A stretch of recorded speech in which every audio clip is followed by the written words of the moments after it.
Bonds need to point precisely to the atoms to which they are attached.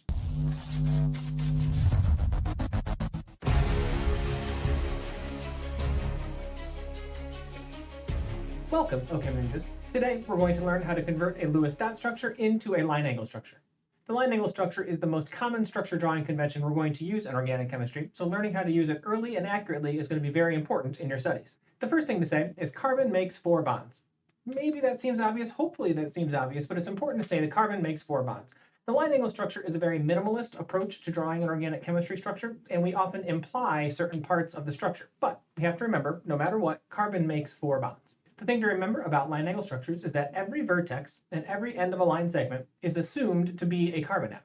The basis of the line angle structure is drawing lines at angles to each other, and we need to know that every time we have an end of a line segment and every time we have a vertex, that is assumed to be a carbon atom. So for a 4-carbon molecule like this, with 4 carbons in the backbone, this end of a line segment would assume to be carbon 1, this vertex would be carbon number 2, and this line segment would be carbon number 3. That can't be the whole structure, though, because we have 4 carbons in this molecule, so we need another line attached from carbon 3 that makes this vertex carbon 3, and now this end of the line segment is carbon number 4. This is how we would depict these 4 atoms in this 4-carbon molecule.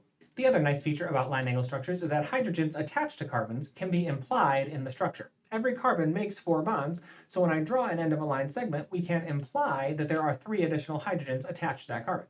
Every implied carbon atom in the structure has enough implied hydrogens to get to a total of 4 bonds. So carbon number 1 has 1 explicitly drawn bond to carbon number 2. Carbon makes 4 bonds, so carbon number 1 must have 3 implied hydrogens attached, just like we see in the Lewis dot structure.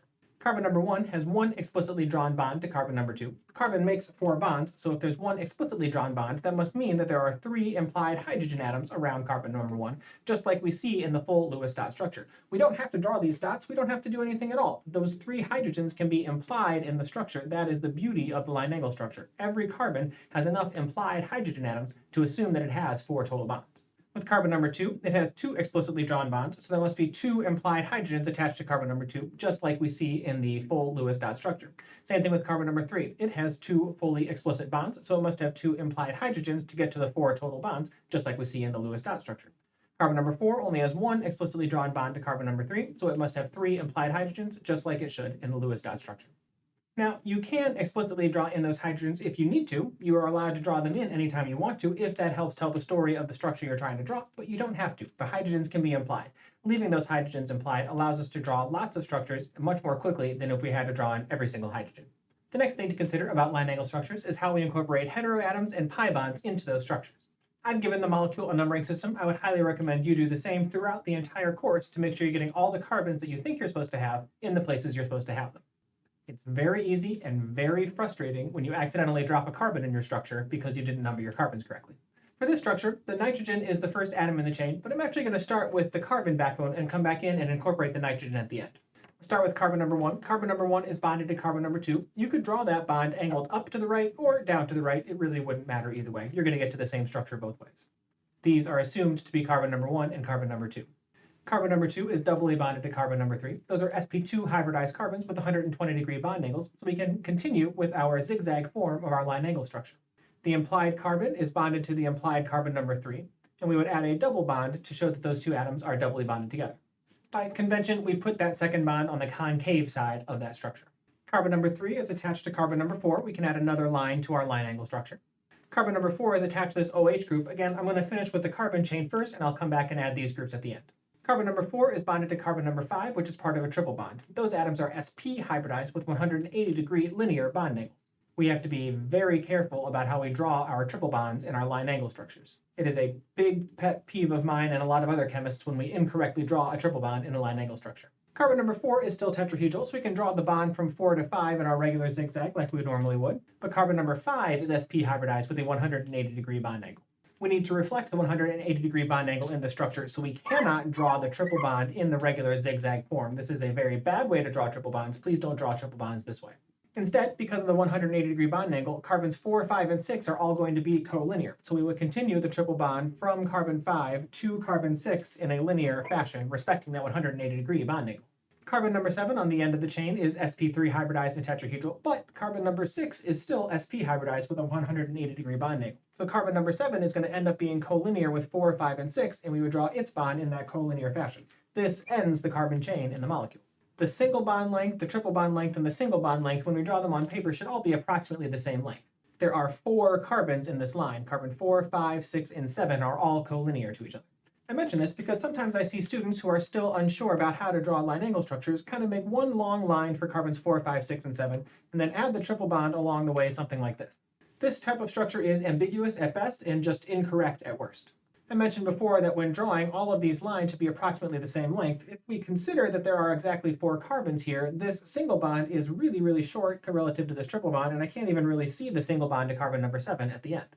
Honestly, if I were looking at this structure, I would assume that there are 1, 2, 3, 4, 5 carbons in this chain, and that the student just drew the triple bond at an angle instead of linear form. So what I would recommend when you're drawing your line angle structures is to draw the line to the triple bond as if it were just a regular single bond. Pick up your pen completely, leave a little space, and then draw the triple bond with the lines being approximately the same length. Pick up your pen again, leave a little space, and then continue on with the rest of the molecule. Just that little gap there, and ensuring that all the lines are approximately the same length, tells your instructor that you do know, in fact, how to draw the triple bond, and you can draw it accurately in the line angle structure. All right, back to our molecule. How do we incorporate this nitrogen and this oxygen? Bonds need to point precisely to the atoms to which they are attached. Further, when we draw our zigzag honeycomb type patterns for our line angle structures, any branching groups in our line angle structures need to go on the convex side of the molecule, never the concave. We never draw branching groups on the concave side of these structures, always on the convex side. So this oxygen on carbon number 4, even though it's pointed down in the full Lewis dot structure, we would never draw it down on carbon number 4 because that would be within the concave side of carbon number 4. Instead, we would draw the bond to that oxygen up on the convex side of carbon number 4. We don't have to draw in this hydrogen, we can leave it implied. Now, we can't leave the end of this stick empty because that would be implied to be a carbon atom with 3 hydrogens, and it's not, it's an oxygen atom with 1 hydrogen. So how do we incorporate the oxygen? This is where it's important to mention that bonds point precisely to the atoms to which they are attached. This bond is a direct bond between carbon number 4 and oxygen. The carbon is not bonded to the hydrogen, and it's not bonded to a space between the oxygen and the hydrogen. It is bonded precisely to oxygen. A lot of times I'll see beginner students take this OH group and kind of center it on the bond, like we're justifying it centered over the bond. I understand why you would want to do that, but it's not chemically accurate. It's very important to be precise and accurate with your line angle structures. This bond does not point to anything. This bond is not connected to anything. There's a bond between carbon and nothing, the space between oxygen and hydrogen. That's an inaccurate bond. Bonds point precisely to the atoms to which they are attached. When we add this oxygen to this molecule, at the end of this stick, we precisely put the oxygen atom, we center the oxygen letter over the stick, and then we can add the hydrogen there. We can either add a bond to that hydrogen, or if we want to, we can just write OH next to that oxygen, as long as the oxygen is the thing to which the bond is pointing. In full Lewis dot structures, the lone pairs are required. In a line angle structure, the lone pairs are not required. You can draw them in if you want to. You don't have to if you don't want to. Sometimes they're useful, other times they just take too much time. Last, let's add this nitrogen to this molecule. The first thing to say is we can't just write this NH2 group here at the end of the chain. We can't do this for 2 main reasons. One, the bond is not pointing to the atom to which it is attached again. This bond is now pointing to hydrogen, but carbon number 1 is not attached to the hydrogen, it's attached to the nitrogen. So I'll show you how to fix that in a second. The bigger problem, though, is we've lost carbon number 1. The end of the line segment is assumed to be a carbon atom unless it is replaced by something explicit. By writing a group here, we are saying this is no longer a carbon, that the carbon number 2 is now bonded to this group. So this completely negates carbon number 1. So how do we accurately add this nitrogen group to the molecule? We would draw a bond from carbon number 1. The nitrogen doesn't become carbon number 1. There's a bond from carbon 1 to the nitrogen group. Then to add the nitrogen group, we draw the nitrogen at the end of that stick. Carbon number 1 is precisely attached to the nitrogen, not those hydrogens. Where do those hydrogens go? We wouldn't really write them off to the right here. That kind of just disrupts this kind of zigzag flow and it just kind of looks a little odd. So it's no big deal. We just move the hydrogens over to the left side of the label and we write H2N rather than NH2. Totally common. We see this all the time. It'll become second nature in no time. When a label is on the left side of the molecule, we flip it around so we get that bond pointing precisely to the correct atom and then the rest of the chain off to the left. No big deal. Again, we can choose to add the lone pair or not. I'll go ahead and add them in now for fun. And this completes the line angle structure for this Lewis dot structure. To close, let's look at a pretty scary looking molecule. See if you can draw a line angle structure for this molecule. Go ahead and pause the video, draw a line angle structure. Don't worry, it's actually not as scary as it looks. Gone ahead and given this carbon a numbering system to make sure I don't drop or add any carbon. First thing I notice is that this carbon is a 6-carbon ring, carbons 1 through 6. So I can start there. I can start with a 6-carbon ring. That would be a hexagon. You're going to get very good at drawing hexagons in this course. I notice there's alternating double bonds, 1 and 2, 3 and 4, and 5 and 6, so I can add alternating double bonds around this ring, and I've formed a benzene ring.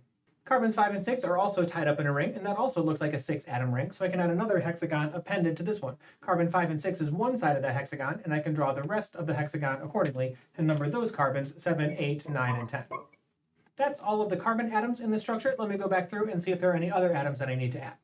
Pretty much every atom just has hydrogen attached, and I don't have to add the hydrogens to this molecule. They can be implied. But I do see on carbon number 8 that I have a bromine and a chlorine attached. To add those two groups to carbon number 8, I remember I don't ever add any groups to the concave side, so I put both bonds to carbon number 8 on the convex side. One of those bonds is bromine, one of those bonds is chlorine. I don't have to draw in the lone pairs if I don't want to. And that's it. That's the whole line angle structure. Much simpler than the entire Lewis dot structure. Lewis dot structures are big, they're unwieldy, they take forever to draw. That's why we almost exclusively use line angle structures in organic chemistry. Thanks for watching. The best way you can support this channel is to let your friends know about these videos, especially ones who go to different schools. Help spread the word around the country. As always, don't forget to like and subscribe.